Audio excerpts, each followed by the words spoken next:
Élection 2015, l'incertitude constituant les élections, Arthur Zaïdi Ngoma exige une véritable rencontre politique. Ce sont là les grands titres développés au cours de cette revue de presse. Bonne condition d'écoute à vous tous, mesdames, messieurs. Bonsoir, élection locale 2015, l'incertitude, titre le potentiel. Agir pour les élections transparentes et apaisées. Aïta appelle la CENI à se pencher sans tarder sur les étapes les plus importantes du processus électoral, à savoir les législatives et la présidentielle. Passage obligé, pense-t-elle, pour respecter l'ultime échéance de 2016. Autrement dit, l'incertitude qui plane sur le préalable pousse à déduire que le pari est perdu pour les locales en 2015.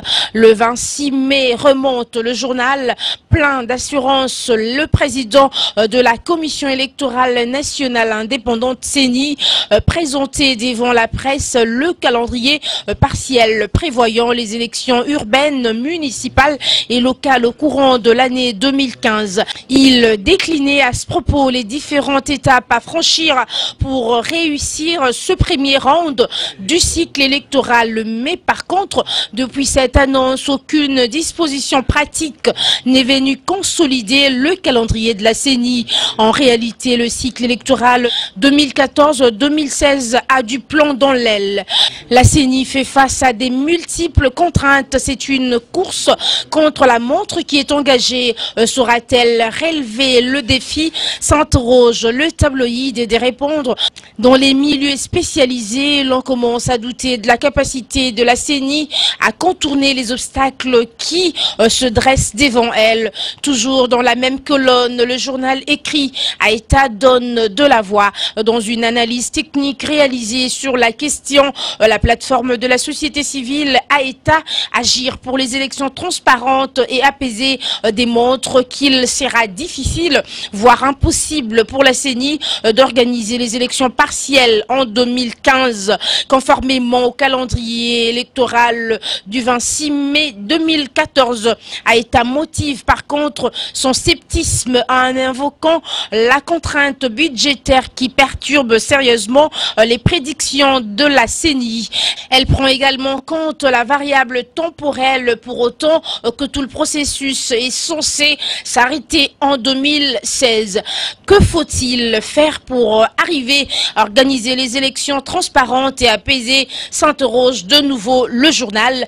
Et de répondre, Aïta estime qu'il est temps pour la CENI de recadrer le processus électoral en invitant autour d'une table tous les acteurs. Il y a nécessité urgente du consensus des acteurs clés autour d'un calendrier électoral global qui évitera au pays la crise constitutionnelle et institutionnelle, pense-t-elle. Fin de citation. Toujours en politique, la prospérité s'exclame. Constitution, élection générale. Zaïdi Arthur Ngoma exige la convocation d'une rencontre politique. Le pays ne peut pas vivre dans des atermoiements funestes. Il est temps d'agir et d'agir vite plutôt que de pousser un peuple aussi pacifique que le peuple congolais à emprunter les voies qui contredisent sa volonté de paix. Tel est l'appel lancé par le cartel de la composante opposition politique signataire de l'accord cadre et inclusif de Sun City à toutes les forces politiques et sociales du pays, affirme le journal. Pour Zaïdi Arthur Ngoma, porte-parole du cartel de l'opposition, le mal dont souffre le pays depuis son accession à la souveraineté internationale a été clairement et pertinemment identifié à Sun City. Il s'agit de la crise des légitimités du pouvoir et ces constats qui a forgé la rédaction de la Constitution du 18 février 2006, en particulier quand elle prévoit des dispositions qui ne peuvent faire l'objet d'aucune révision constitutionnelle, entre autres l'article D120. Est-ce que les faits qui ont motivé ces dispositions constitutionnelles ont-ils changé et en quoi, s'interroge le journal, quelle est la raison qui rend nécessaire, c'est-à-dire indispensable, la révision constitutionnelle, s'interroge de nouveau le journal. Et de répondre à ces interrogations, les cartels de l'opposition considèrent que les concertations politiques d'octobre 2013 n'auront finalement été convoquées que pour enterrer le débat. Tout y aura été dit plus d'un an après, rien n'aura été pris en compte à quelque niveau que ce soit. C'est pourquoi le cartel de l'opposition politique demande la convocation d'une véritable rencontre des forces politiques et sociales du pays. Au menu, renseigne le journal, l'organisation consensuelle d'une transition pour une meilleure préparation des élections générales projetées. Le cartel croit fermement que son appel sera entendu, car soutient-il la vie à sauver, c'est la nôtre, nous, peuple congolais.